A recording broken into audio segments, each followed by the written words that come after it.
professor André de História e estou aqui para lhe ajudar a revisar o primeiro bimestre. E o segundo, né, que você trabalhou bastante, você estudou, e eu espero lhe dar umas dicas boas aqui de você relembrar alguns conteúdos, porque, vamos lá, você estudou a Antiguidade Oriental, a Antiguidade Ocidental, os primeiros princípios ali da história, e eu quero combinar com você o seguinte, né? Vamos fazer alguns exercícios do seu livro de atividades para a gente poder relembrar alguns conceitos. Vamos lá? Eu vou só compartilhar com você aqui a minha telinha, o meu arquivo aqui, para a gente trabalhar juntos.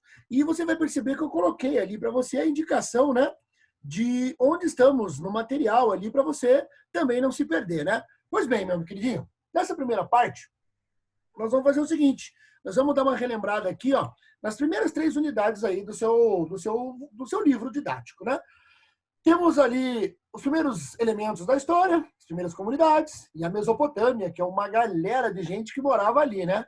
Hebreus, fenícios, persas, assírios, babilônios, uma confusão, né? Pois bem, meus queridos, vamos lá, vamos começar?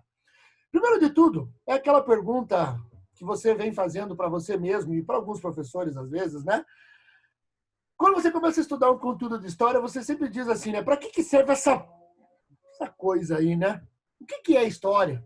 Qual que é o objetivo disso? E aí, um historiador muito famoso, Lucien Febvre, deve ter respondido para um aluno isso, né? A história, meu menino, ou minha menina, não se aprende, apreende-se. Ou seja, a história faz parte da sua vida, do seu cotidiano, né? E aí, vamos pegar essa questãozinha já de cara aqui, ó, a questão número 4, que você vai ver no seu livro aí de atividades. Como é que a gente trabalha, né? Olha só o que diz ali. Assinale a alternativa que explica corretamente o significado da frase "a história é filha de seu tempo", do historiador que eu citei para você ali, né?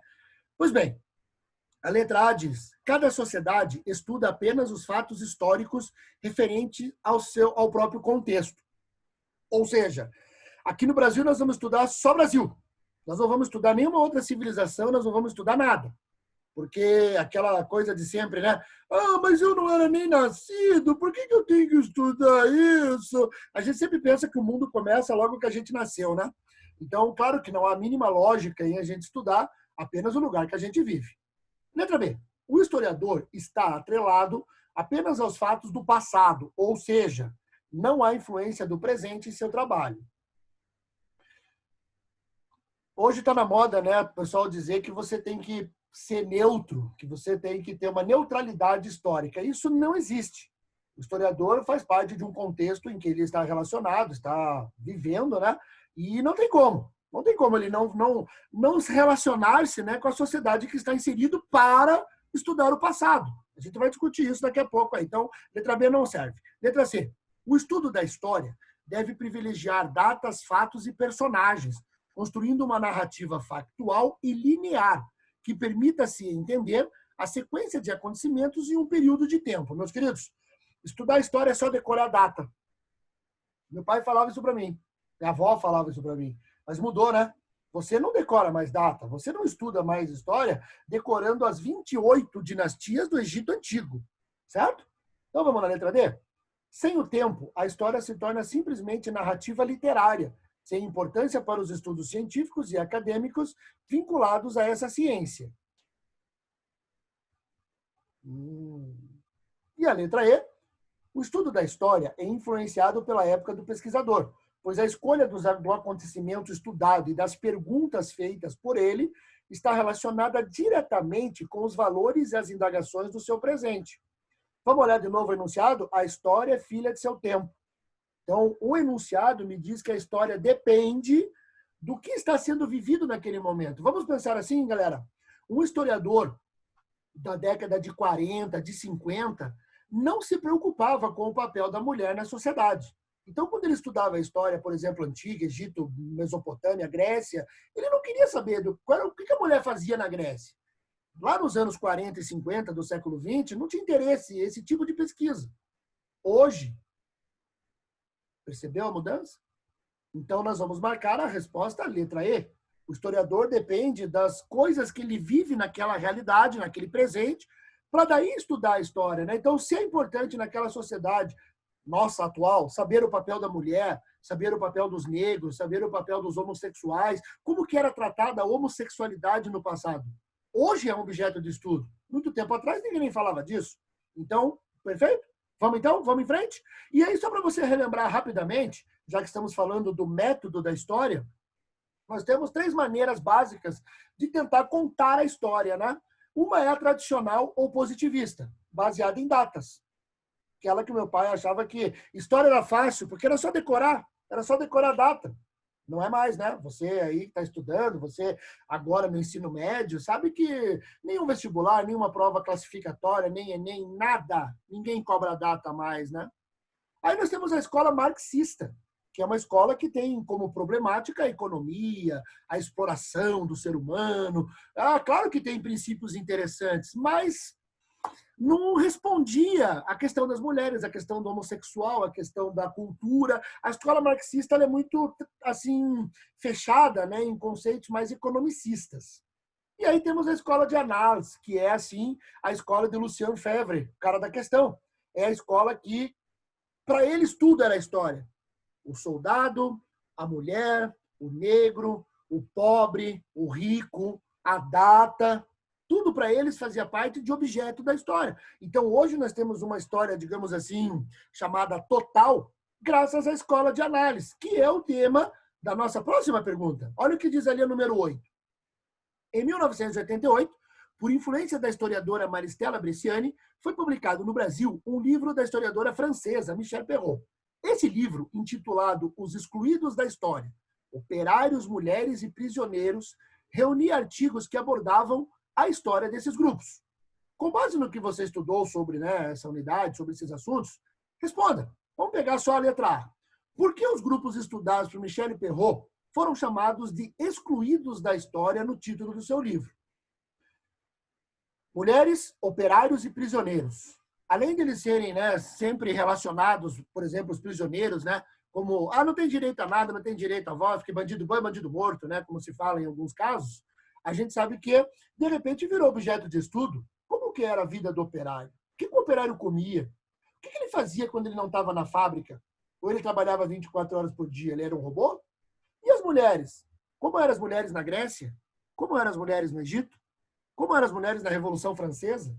Então, pessoal, o título do livro dela é Os Excluídos da História, porque esses grupos sociais não tinham sido estudados ainda pela história tradicional, que só pensava em datas, que só pensava em gente importante como Napoleão, como Ramsés, como Elizabeth, mas ela era a rainha. Nós sabíamos como Elizabeth vivia, mas e as suas empregadas? E aí? Napoleão Bonaparte invadiu a Rússia sozinho? Quantos soldados estavam com ele? Professor, eu sei, eu decorei. Mais de 600 mil. E aí, você sabe alguma coisa de um deles, pelo menos? O que eles comiam? O que eles vestiam? O que eles escutavam? Música? Eles liam? Algum tipo de livro? Literatura? Romance? Tá vendo como a história é bem, assim, dinâmica? Vamos pegar mais uma? Vamos lá, então. Olha essa.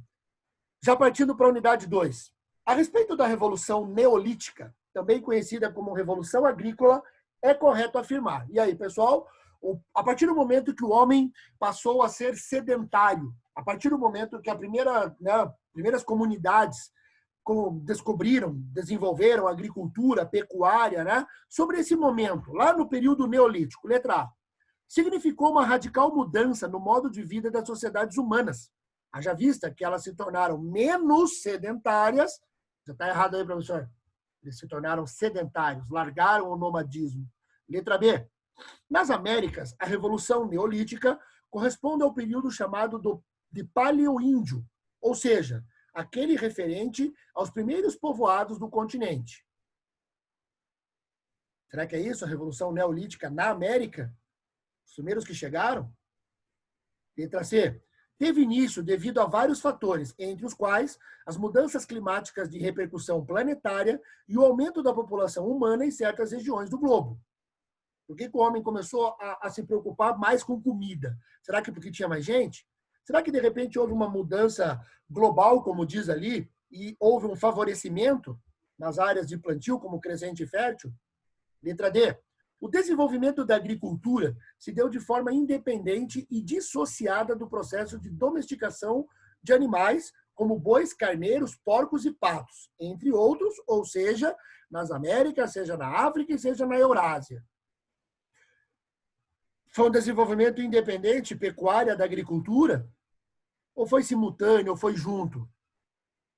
E aí? E a última? Via de regra, tanto nas Américas como na Eurásia, mulheres tiveram pouco ou nenhum papel relevante nesse processo. Opa, parar. Nós sabemos que foi graças às mulheres que a agricultura se desenvolveu. O homem, eu quero caçar, eu quero brigar. A mulher não, a mulher estava lá muito mais inteligente, começou a perceber essa natureza das plantas, né? Então, meus amigos, professor, por que não pode ser a letra D ali? Porque a agricultura e a pecuária se desenvolveram conjuntamente, simultaneamente, não foi independente. E a letra C explica que, num sentido planetário, houve essa mudança, né, climática, digamos, e em várias áreas da Terra, os grupos começaram a agricultura. Não foi nada combinado, mas começou lá no Egito, começou na Mesopotâmia, começou na Índia, começou na China, começou em alguns lugares aqui na América. Então, pessoal, resposta correta, a letra C. Vamos em frente? Só para a gente lembrar, quando a gente trata desses grupos, paleolítico, neolítico, né, a gente tem na cabeça uma ideia de que há uma evolução linear do ser humano. Primeiro que a gente já parte da teoria evolucionista, né? E a gente sabe que não é nada disso. A gente sabe que muitos grupos desses conviveram, brigaram, disputaram territórios, e o Homo sapiens, até onde se estuda, né, na antropologia, teria vencido esses grupos e eliminado. E aí, a partir disso, então, foram surgindo as comunidades. Vamos lá. No período paleolítico, a gente teria, né, só para você lembrar rapidamente, grupos nômades, instrumentos simples, rituais iniciais ali, né? A pessoa percebia que o outro não acordava, não respirava. Vou fazer o que com esse cara aí? E aí começaram a acontecer alguns pequenos rituais que levaram ao surgimento de uma suposta religião, né? Pois bem, mais uma questão. Sobre o estabelecimento das primeiras civilizações, analise essas informações. Bom, agricultura, pecuária, produção aumentada, mais gente ali, a sociedade começou a se dividir em classes, surgiu uma autoridade, a escrita, e aí, item 1. Entre os elementos necessários para a formação das primeiras civilizações está a sedentarização dos grupos humanos. Sim, né? O homem descobriu a agricultura, virou sedentário. A número 1, já dou um cliquezinho ali. 2, a necessidade de água também era fundamental para a sistematização da agricultura, o que explica o Crescente Fértil como local de surgimento das primeiras civilizações. Você lembra o Crescente Fértil? Já vamos dar uma olhadinha no mapa ali, o Egito e a Babilônia, né? Aquela coisa da Mesopotâmia. Eu acho que o item 2 eu vou abraçar ele ali. 3. As primeiras civilizações surgiram logo após o fim da Era Glacial, há 12 mil anos. Será que foi já de cara assim, as primeiras civilizações, como a gente acaba estudando? Eu não sei se eu vou nessa 3, não. Acho que não, hein? 4. Com a Revolução Agrícola, ocorreu também a Revolução Feminina, em que as mulheres passaram a participar mais ativamente da divisão de tarefas dos primeiros grupos. Ixi. Sabemos que as mulheres têm uma participação muito importante, né? Sabemos que as mulheres ajudaram muito. Será que a partir delas as mulheres passaram a ter mais participação? Ou os homens ficaram meio invejadinhos ali e tiraram as mulheres do jogo? 5. Com o desenvolvimento da agricultura, deu-se a domesticação de animais, ovelhas e cabras. Ovelhas e cabras eram criadas há 10 mil anos, seguidas por cães e depois porcos.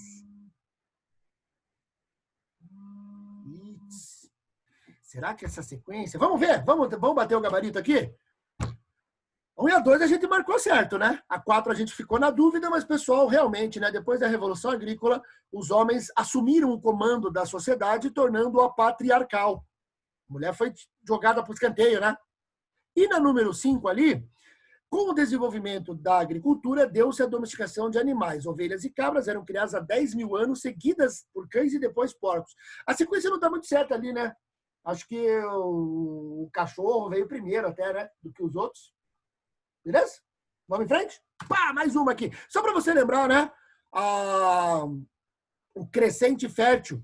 Por que crescente? Porque ele é de uma forma de uma meia-lua, né? Rio Tigre, Rio Eufrates, o Egito lá no Rio Nilo. Vamos embora. Próxima. Sobre a Mesopotâmia, já estamos na unidade 3, e a Mesopotâmia é um aglomerado de gente, né, pessoal? Tem os babilônios, tem os assírios, tem os sumérios, tem os fenícios, tem os hebreus. E aí, só para você lembrar rapidamente, a Mesopotâmia é uma região composta por cidades-estado. Claro que a gente tem características parecidas, como, por exemplo, essas cidades-estados tinham a teocracia, o governo baseado na religião. Essas cidades-estados tinham uma forma de produção chamada modo de produção asiático. Que diabo é isso, senhor? Esqueci. Modo de produção agrícola com forte controle estatal e uso da mão de obra servil ou escrava. Essas comunidades na Mesopotâmia tinham uma sociedade estratificada, estamental, dividida em grupos que não se trocavam de lugar. Lembrou disso? Vamos lá, então? Sobre isso, item 1. A economia da Mesopotâmia tinha como base a agricultura, diretamente relacionada à irrigação do Rio Nilo. Opa, Mesopotâmia, Rio Nilo, professor? Ah, não, né? Item 2. Nas sociedades mesopotâmicas, os dirigentes controlavam a posse da terra, a cobrança de impostos, o armazenamento e a distribuição de produtos, grãos, por exemplo. A atividade comercial e os padrões de pesos e medidas, a atuação era total sobre a economia das cidades. O governante, tido como teocrático, se ele é um representante de Deus, ele domina tudo, ele comanda todo o processo. Eu vou ficar com a 2 ali, né? Vamos segurar 2 ali. 3. Ainda que a base da economia fosse agropastoril, as sociedades mesopotâmicas também se destacavam pelo artesanato de luxo relacionado à tecelagem e a joias. Suméria, Babilônia, os próprios persas. E aí, marcamos 2 e 3? Ou ficamos só com a 2? Vamos lá. Vamos marcar 2 e 3, né? Você estudou, você sabe que a Mesopotâmia era muito rica nessa produção, ela se desenvolveu muito rapidamente, né? Artesanato, cerâmica, e quando veio a idade do bronze, a idade do ferro, eles eram muito bons nessa produção. Os assírios, lembra das armas? Vamos lá? Vamos mais uma. Associe corretamente as duas colunas, assírios, sumérios e babilônicos.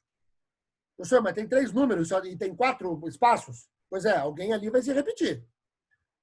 Um dos reis de maior destaque desse povo foi Nabucodonosor II, responsável pela construção dos jardins suspensos, pelos supostos jardins suspensos, sobre os quais não foram encontradas provas concretas. Claro, tanta guerra ali que destruíram tudo. Que rei era esse? Ah, professor, era babilônio, né? Nabucodonosor, Babilônio. Então eu já estou com 3 ali engatilhado. Eram conhecidos pelo caráter beligerante, ou seja, briguentos, e pela violência com que tratavam seus adversários, empalavam as pessoas. Ah, professor, moleza, assírios. Beleza. Então, estou com 3 e com 1, engatilhado. Fiquei entre a A e a E. Dá uma olhadinha lá comigo. Beleza. Povo a qual é atribuída a invenção da escrita primeiro pictográfica e depois cuneiforme.